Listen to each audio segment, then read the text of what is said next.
Masih bersama kami di seputar Silampari.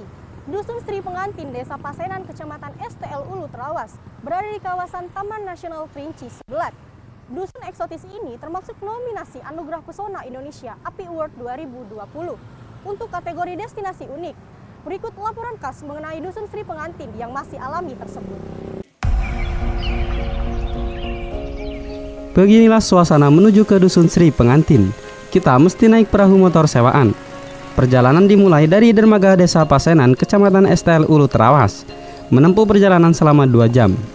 Jalur yang dilalui Sungai Bal dengan kondisi arus yang deras sepanjang aliran sungai akan disuguhkan pemandangan alam yang masih alami.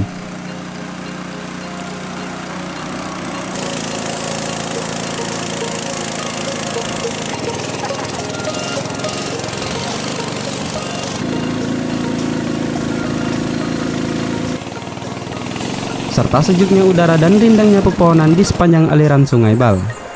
Kabid Objek Wisata Disbud Par Musirawas, Widya Lismayanti menjelaskan, Dusun Sri Pengantin dinilai istimewa karena berada di kawasan Taman Nasional Kerinci Sebelat atau TNKS.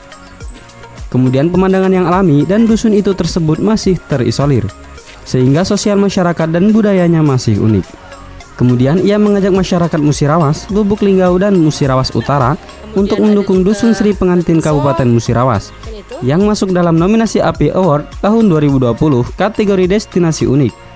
Caranya dengan vote API spasi 16E kirim ke 99386 bagi seluruh masyarakat sebanyak-banyaknya.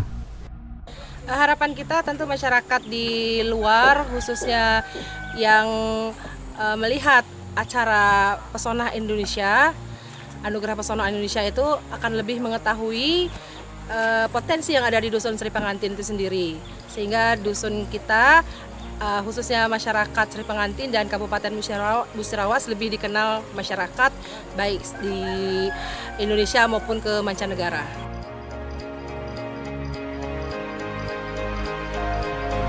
Tim Silampari TV melaporkan.